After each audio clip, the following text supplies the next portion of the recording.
नंदा देवी, वो चोटी जो सिर्फ हिमालय का हिस्सा नहीं है बल्कि लोगों के दिलों का भी हिस्सा है। 42 साल पहले इस पवित्र और सुंदर स्थान को दुनिया की नज़रों से बचाने के लिए बंद कर दिया गया था। अब उत्तराखंड सरकार इसे फिर से खोलने की योजना बना रही है। पर क्या ये फैसला सही है? क्या हमारी आस्था, पर्यावरण और विकास एक साथ चल सकते हैं? नंदा देवी पर्वत भारत की दूसरी सबसे ऊंची चोटी है। ये चोटी 7,816 मीटर ऊंची है। इसे मां नंदा का स्वरूप भी माना जाता है। उत्तराखंड के गढ़वाल और कुमाऊं क्षेत्र में मां नंदा की पूजा सदियों से होती आ रही है। हर 12 साल में निकलने वाली नंदा राजजात यात्रा इस विश्वास को और भी ज्यादा मजबूत बना देती है। ये केवल धार्मिक स्थान नहीं, एक प्राकृतिक धरोहर भी है। 1982 में इस पूरे क्षेत्र को नंदा देवी बायोस्फीयर रिजर्व घोषित किया गया था और 1988 में यूनेस्को की वर्ल्ड हेरिटेज साइट में इसका नाम शामिल किया गया। नंदा देवी की कहानी सिर्फ एक आस्था की कहानी नहीं है, ये एक रहस्य भी है। 1965 में भारत और अमेरिका की खुफिया एजेंसियों ने इस चोटी पर एक सीक्रेट मिशन चलाया था। चीन की गतिविधियों पर नजर रखने के लिए एक प्लूटोनियम डिवाइस यहाँ लगाया गया था, जो बाद में कहीं लापता हो गया था। कई विशेषज्ञों का ये मानना है कि वो डिवाइस आज भी वहाँ बर्फ के नीचे दबा हुआ है और इससे रेडियोधर्मी खतरे की आशंका हमेशा ही बनी रहती है।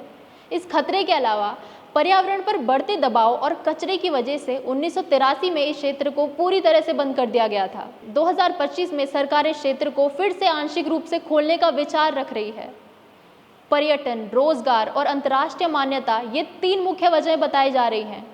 सरकार का कहना है कि सीमित ट्रैकिंग परमिट दिए जाएंगे, स्थानीय गाइडेंस, होम स्टे और पर्यटन व्यवसाय को लाभ मिलेगा। अंतर्राष्ट्रीय पर्वतारोहियों के लिए भारत एक आकर्षक जगह बनकर रहेगा। पर सवाल ये है कि क्या सिर्फ आर्थिक फायदे के लिए क्षेत्र के द्वार खोले जाएंगे? नंदा देवी क्षेत्र पर्यावरण के लिहाज से बहुत ही संवेदनशील है। 2021 में ऋषि गंगा में आई फ्लैश फ्लड ने पूरे देश को झकझोर कर रख दिया था। भूस्खलन, ग्लेशियर का पिघलना और अनियंत्रित मौसम की घटनाएं अब सामान्य सी हो गई हैं। यहाँ रहने वाले कस्तूरी मृग, हिम तेंदुआ और कई दुर्लभ पक्षी अब संकट में हैं। नंदा देवी सिर्फ एक चोटी नहीं है, माँ का स्वरूप भी है। नंदा राजजात यात्रा की आखिरी सीमा तक इंसान नहीं जाता, वहाँ देवी के पास सिर्फ एक बकरी भेजी जाती है। यह एक संकेत है कि वहाँ इंसान का प्रवेश वर्जित है। अब सवाल ये उठता है कि क्या देवी के घर में ट्रैकिंग करना परंपरा का अपमान नहीं होगा? कई स्थानीय लोग इस फैसले का विरोध भी कर रहे हैं। उनका कहना है कि पर्यटन के नाम पर देवी के घर को बाजार न बनाया जाए। सरकार ने कहा हर दिन सीमित संख्या में ट्रैकर्स को परमिट दिया जाएगा। पूरे इलाके में प्लास्टिक पूरी तरह से बैन रहेगा। जीरो वेस्ट पॉलिसी लागू की जाएगी। ड्रोन से निगरानी होगी ताकि कोई नियम न तोड़े। धार्मिक स्थलों के पास कोई भी निर्माण नहीं किया जाएगा। उत्तराखंड टूरिज्म, IMF और वाइल्ड लाइफ संस्थानों के साथ मिलकर जन सुनवाई की योजना भी बनाई जा रही है।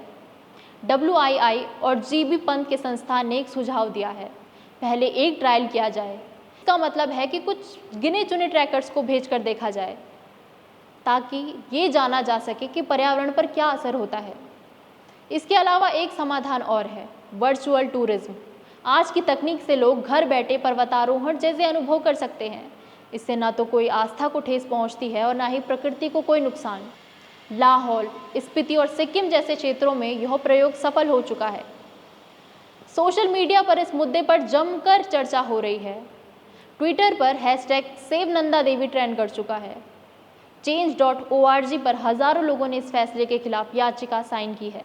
वहीं पर्यटन और ट्रैवल इंडस्ट्री से जुड़े कई लोग इस फैसले का स्वागत भी कर रहे हैं। जनता अब बढ़ चुकी है। एक तरफ विकास की जरूरत है, दूसरी तरफ आस्था और पर्यावरण की रक्षा की।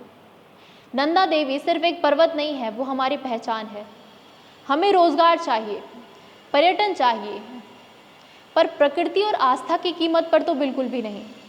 सरकार को चाहिए कि वो हर कदम सोच समझ कर उठाए। अगर हम सच में नंदा देवी को बचाना चाहते हैं तो उसका रास्ता वहीं से होकर जाता है जहां प्रकृति और आस्था दोनों का सम्मान हो। आप देख रहे हैं भारत न्यूज़ लाइव और मैं सिमरन।